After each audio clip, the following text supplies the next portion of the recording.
Guys, here we go. What's up? What is up? Thrift School over here coming at you with a video. 7 things, I believe. 1, 2, 3, 4, 5, 6, 7 things, yep, that I consistently sell on Amazon FBA and that you can sell too. Just things to look out for. And let's just start. Let's get into this. First thing is this vinyl called Mary. No, I don't pick up 100 vinyls called Mary.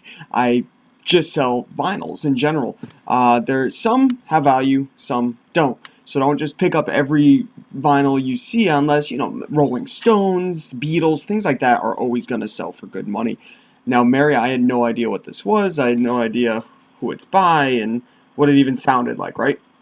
I do have a record player, and yes, you can test these things. You can find record players at Goodwills and stuff for $5 as well. Now, if you're selling 100 to 200 of these things, clearly you can't test them all. But once you've been selling them for a while, you could really look at the vinyl and see how scratched up it is. Is it going to play? Is it in good shape? And stuff like that.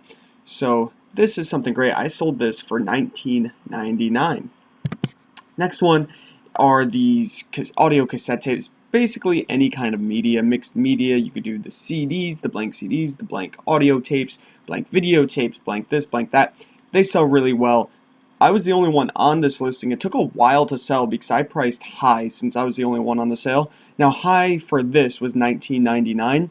I could have priced higher probably. It just would have taken longer to sell. I was the only one when I listed and the only one when it came off. So I guess these are hard to find, so people are willing to pay up for certain kinds. Now, not all, like with the records or the vinyls, not all of these are worth a lot of money, so do your research, look it up, and yeah, you'll be able to find some cool stuff.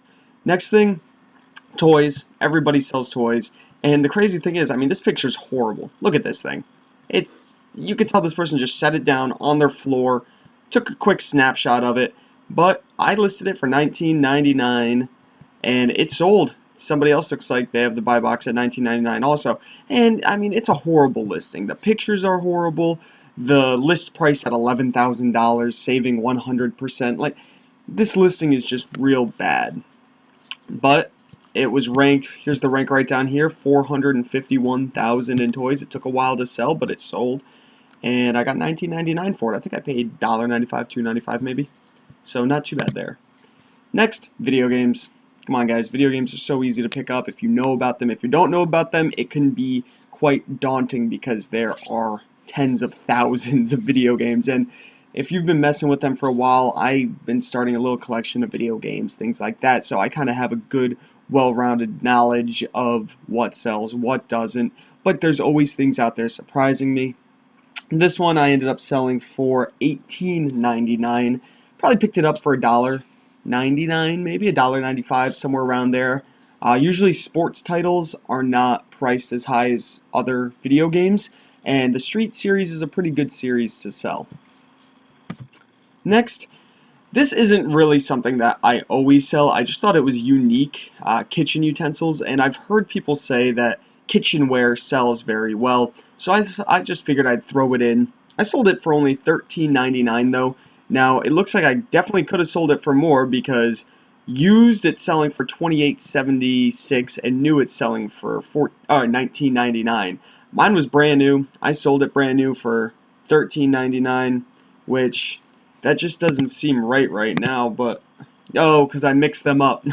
I didn't sell it for $13.99. I sold it for $23.94, which makes much more sense now. So I sold this for $23.94. That's not bad. I think I paid $5 for it, somewhere around there. So I didn't make a lot of money on it, but I did do all right.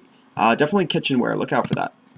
Now this book is what I ended up selling for $13.99, which is pretty high actually because the used prime right now is at $11.53. So don't know how I got that much for it.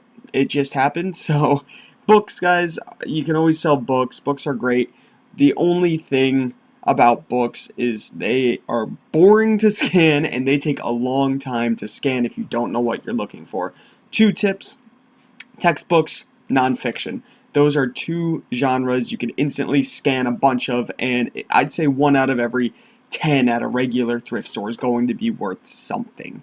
Now when you're getting to the fiction books, that's when you got to start scanning a lot, because those lose their value fast, unless of course you're looking at kind of space, sci-fi type one-of-a-kind books. Those can be worth a good amount of money depending on the author, when it was written, and things like that. Another thing with books, a lot of times the older ones don't have barcodes on them, so you have to type in the ISBN or the title and make sure you find the exact edition, because with those older books, they all have different editions. A lot of stuff to know with books. Is it worth your time? Yes. Last thing is another video game, but this is for a handheld. It's for a PSP, and one thing that I like to check are the CD areas at thrift stores, because they put these handheld games, because they're in smaller cases, with the CDs sometimes, the PSPs, the DSs, things like that, and they put them with the CDs, and they're usually priced at CD prices also. Not always, usually at the littler thrift shops, the little independent ones they are. At Goodwills, they kind of know what's what, I suppose, but you could still get these for a great price. I only got $9.13 for this since it was used, but I'm pretty sure I paid 49 cents for it, if that, maybe a quarter. I can't really remember where I picked it up, but these handheld video games are, great to sell. And it's an older game, has a rank of, let's take a quick check here, 17,618 in video games, which is high in video games. But because it was fourth quarter just the other day, everything was selling very well. Now my sales after fourth quarter, because this is I started reselling on eBay last January. So I started without even knowing fourth quarter. Now I did pretty well this fourth quarter, and I'm trying to see how sales are going to progress. Right now, they're not mind-blowing, but they're still doing pretty good. It's because I keep sending stuff in, and that's another word of advice, guys. Just keep sending stuff in.